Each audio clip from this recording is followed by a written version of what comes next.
नमस्कार, lead India publishers association में आपका बहुत बहुत स्वागत है। मैं हूं डॉक्टर तरुणा एस गौर। अगर आपको प्रेस से जुड़े किसी भी एक्ट को समझना है तो आपको हिस्ट्री में जरूर झांकना पड़ता है और आप पाएंगे कि पत्रकारिता की हिस्ट्री आज़ादी के आंदोलन से बहुत क्लोजली जुड़ी हुई है। पिछले वीडियो में आपने PRB एक्ट 1867 के बारे में जाना था, जिसमें प्रिंटिंग मशीन और प्रिंट मीडिया के रजिस्ट्रेशन से जुड़ी जानकारी थी।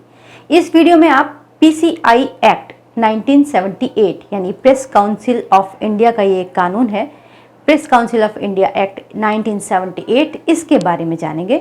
जर्नलिस्ट के लिए बने कुछ गिने चुने कानूनों में से ये एक खास कानून है जो उनके हित की बात करता है, जो पत्रकारिता के विकास और उसके लिए गाइडलाइंस की बात करता है, उनकी सेफ्टी की बात करता है।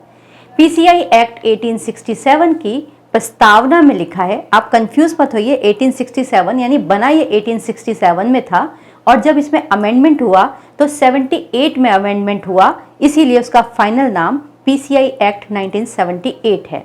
तो जो इसकी प्रस्तावना है उसमें लिखा था, an act to establish a press council for the purpose of preserving the freedom of press and of maintaining and improving the standards of newspapers and news agencies in India. Act में आगे बढ़ने से पहले आपको press council of India यानी भारतीय press परिषद को समझना चाहिए। PCI एक स्टैट्यूटरी ऑटोनोमस बॉडी है, यानी संविधिक स्वायत्त शासी संस्था, यानी ये एक स्वतंत्र निकाय है जिसके ऊपर सरकार का कोई नियंत्रण नहीं है। इसे अपने खर्च भी खुद ही उठाने होते हैं, निर्णय भी खुद ही लेने होते हैं, और क्योंकि ये संविधान की बात करती है, एक्ट कानून की बात करती है, इसीलिए ये संवैधानिक भी है। 1966 में फर्स्ट प्रेस कमीशन की सिफारिश के बाद PCI यानी प्रेस काउंसिल ऑफ इंडिया की स्थापना हुई। भारत में यही एक अकेली ऑर्गेनाइजेशन है जो पत्रकारों के हित की बात करती है और उनके लिए कुछ गाइडलाइंस भी तय करती है। इन गाइडलाइंस को अगर आपको देखना हो तो डिस्क्रिप्शन बॉक्स में 2 इम्पॉर्टेंट वीडियोस हैं जो आपको जरूर देखना चाहिए, उनके लिंक वहां शेयर है। इस एक्ट के मुताबिक पत्रकारिता के मानदंडों और उसके विकास के लिए और प्रेस की आजादी के लिए एक कमेटी का गठन किया गया। उसके अध्यक्ष सुप्रीम कोर्ट के रिटायर्ड जज होंगे, ऐसा उसमें लिखा गया, ताकि निष्पक्षता बनी रहे। इस समिति का काम होता है कि किसी भी वाद विवाद की स्थिति में वो दोनों पक्षों यानी वादी और प्रतिवादी दोनों की जांच कर सके, पत्रकारों और अखबारों को उनके आचरण के लिए निंदा और उनकी आलोचना कर सके, उन्हें हिदायत दे सके। बाकी तो सब ठीक है, पत्रकारों के लिए बहुत हित की बातें नहीं है इसके अंदर, लेकिन इस एक्ट की धारा 14 और 15(2) ये बहुत इंपॉर्टेंट है। PRB एक्ट 1978 की धारा 15(2) एक पत्रकार को ये राइट देती है कि वो अपने न्यूज सोर्स का खुलासा ना करे।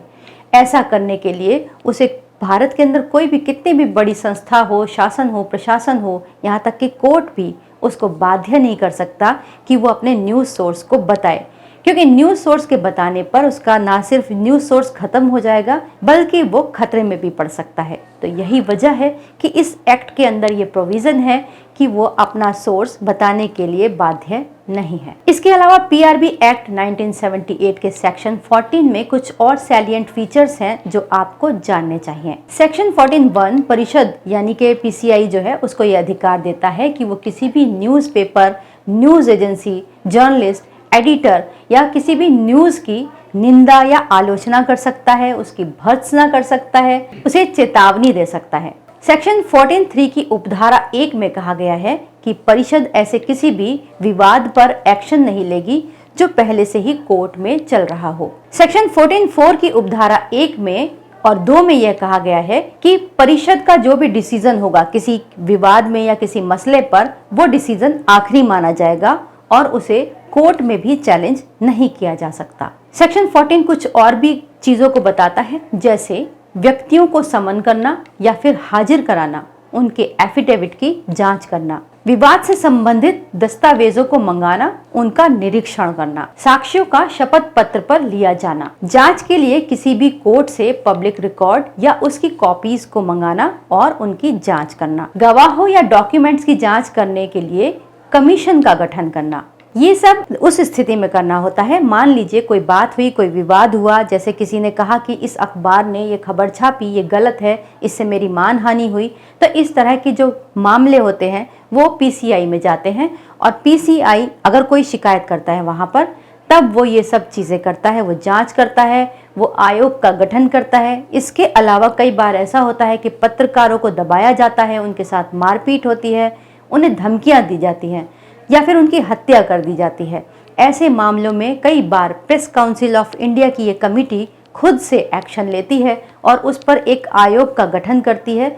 वो टीम जाती है और वहाँ पर सब फैक्ट्स की जांच करती है कि पुलिस की इसमें क्या भूमिका रही, पत्रकार का इसमें क्या रोल था, वो किस विषय पर खबर कर रहा था और उसकी हत्या के पीछे कौन है। इस तरह की जांच करने के लिए एक आयोग का गठन किया जाता है। तो ये सब प्रेस काउंसिल ऑफ इंडिया की एक कमेटी करती है। और फाइनली एक्ट के मुताबिक परिषद द्वारा की गई हर जांच को इंडियन पिनल कोड के सेक्शन 193 और 228 के अर्थ में जुडिशियल एक्शन माना जाता है। यानी उसे आप एक कोर्ट की तरह ही देखेंगे, उसके फैसलों को और उसके डिसीजंस को आप चैलेंज नहीं कर सकते। तो ये थे press council of India act 1978 के बारे में कुछ फैक्ट्स जो आपके लिए उपयोगी रहे होंगे। उम्मीद करते हैं ये वीडियो भी आपको पसंद आएगा और अच्छा लगेगा। अगर आपको अच्छा लगे तो लाइक कीजिएगा, शेयर कीजिएगा और सब्सक्राइब भी कीजिएगा। वीडियो देखने के लिए बहुत बहुत धन्यवाद।